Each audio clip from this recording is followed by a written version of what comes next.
ഇന്നലെ എൻ്റെ പശു വെള്ളത്തിൽ പ്രളയത്തിൽപ്പെട്ട് മരണപ്പെട്ടു പോയി. 10-60 ലിറ്റർ പാല് കൊടുക്കാൻ പറ്റാത്ത അവസ്ഥയിൽ ഞാനത് ത്യാഗം അനുഭവിക്കേണ്ടി വന്ന ഒരു അനുഭവം ഇന്നലെ. എനിക്ക് പശുവിനെ അഴിച്ചു മാറ്റാനുള്ള സ്വാധീനം കിട്ടിയില്ല. അല്ലാത്ത പക്ഷം ഞാൻ മാറ്റിയനായിരുന്നു. എൻ്റെ പശുക്കളെല്ലാം നഷ്ടപ്പെട്ടു പോയി. ഇന്നെൻ്റെ കൂട്ടിൽ തന്നെ അടിഞ്ഞു കിടക്കുന്ന കാണാനും എടുക്കാനുള്ള ആൾക്കാർ എനിക്ക്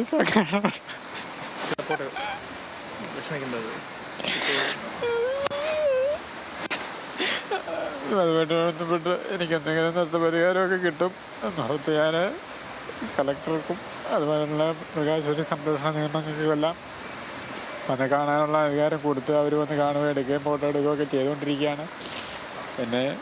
എൻ്റെ മനസ്സ് സമാധാനത്തിന് വേണ്ടിയിട്ടൊരു സന്തുഷ്ടത ഉണ്ടാകുമെന്നോർത്ത് ഏതായാലും അദ്ദേഹത്തെ നമുക്ക് കൂടുതൽ വിഷമിപ്പിക്കാൻ സാധിക്കില്ല. ഏതായാലും ഇപ്പോൾ ഇവിടുത്തെയുള്ള ഒരു പ്രദേശവാസിയോട് തന്നെ കാര്യങ്ങൾ കൂടുതലായിട്ട് നമുക്ക് തിരക്കാം.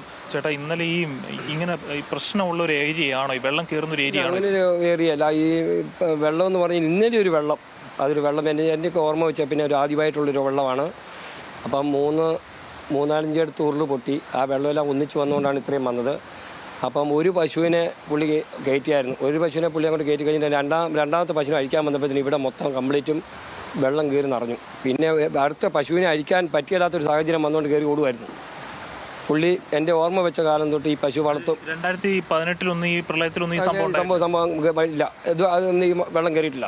വെള്ളം അതുവഴി അങ്ങ് താഴെ വഴി അങ്ങ് ഒഴുകി പോകത്തുള്ളായിരുന്നു. ഇന്നലത്തെ വെള്ളമായിരുന്നു വെള്ളം. ഇത് ഈ പ്രദേശത്തുള്ള വീടുകളിലെല്ലാം വെള്ളം കയറി. ആ താഴെ ഭാഗത്തോട്ടുള്ള വീടുകളിലും കയറി, ഈ മേൽഭാഗത്തോട്ടുള്ള വീടുകൾ, ഈ ഇതിന് താഴോട്ടുള്ള കംപ്ലീറ്റ് വീടുകളിലും വെള്ളമായിരുന്നു. ഇനി ഈ പശുവിനെ കൊണ്ട് മാത്രമുള്ള ഉപജീവനക്കാരനാണ് എൻ്റെ ഓർമ്മ വെച്ച കാലം തൊട്ട്. പശു രാവിലെ പുല്ല് വെത്തുന്നു, പാല് കൊടുക്കുന്നു, പുല്ലിന് പോകുന്നു.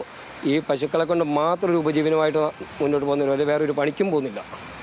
അങ്ങനെയാണ് സ്വാതി. അങ്ങേയറ്റം കണ്ണ് നനയിക്കുന്ന ഒരു കാഴ്ചകളാണ് തീക്കോയിൽ നിന്ന് നമ്മളിപ്പോൾ കണ്ടുകൊണ്ടിരിക്കുന്നത്. അതിൽ ഈ പശു, എനിക്ക് മുന്നിൽ കാണുന്ന ഈ പശു, അത് വയറ്റിൽ ഗർഭിണിയായിട്ട് കുറച്ച് ദിവസങ്ങൾ മാത്രമേ ഉള്ളൂ അത് പ്രസവിക്കുവാൻ. അതിനിടയിലാണ് ഇത്തരത്തിലുള്ളൊരു അത്യാഹിതം സംഭവിക്കുകയും ചെയ്തത്. 1-2 11 പശുക്കളാണ്, കിടാവുകൾ അടക്കമുള്ള 11 പശുക്കളാണ് ഇവിടെ ഇങ്ങനെ മരിച്ചു കിടക്കുന്നത്. ഏതായാലും ഇത്തരത്തിലുള്ളൊരു സംഭവം ഉണ്ടായതിനു ശേഷം കൃത്യമായിട്ടുള്ള നഷ്ടപരിഹാരമൊക്കെ അത് ഈ നഷ്ടപ്പെട്ടതിന് തുല്യമാകില്ല എങ്കിൽ പോലും ഈ കർഷകന് ലഭിച്ചാൽ മാത്രമേ അദ്ദേഹത്തിൻ്റെ ഈ ഉപജീവന മാർഗം നഷ്ടപ്പെട്ടതിലുള്ള, അല്ലെങ്കിൽ കൂടുതൽ പശുക്കൾ, ഇനി 1-2 പശുക്കളെങ്കിലും വാങ്ങാനുള്ളൊരു തുകയെങ്കിലും ഇദ്ദേഹത്തിന് ലഭിക്കേണ്ടതുണ്ട്.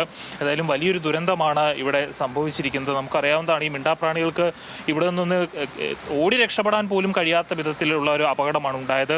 ഇത്തരത്തിൽ വെള്ളം പൊങ്ങുമെന്നുള്ള യാതൊരു തരത്തിലുള്ള ധാരണയും ഈ കർഷകനുമില്ലായിരുന്നു. കാരണം ജനിച്ച സമയം തൊട്ട്, അല്ലെങ്കിൽ അദ്ദേഹം ഇവിടെ ഏറെക്കാലമായി ജീവിക്കുന്ന ഒരാളാണ്. ഈ പുഴയുടെ തീരത്താണ് ജീവിക്കുന്നത്. ഇതുവരെയും ഇങ്ങനെയൊരു സംഭവം ഉണ്ടായിട്ടില്ല. പ്രളയകാലത്ത് പോലും ഇപ്പോൾ ഇങ്ങനെയൊരു സംഭവം ഉണ്ടാകുന്നു എന്ന് പറയുമ്പോൾ അത് അദ്ദേഹത്തെ സംബന്ധിച്ചിടത്തോളം വലിയൊരു ഞെട്ടലാണ്.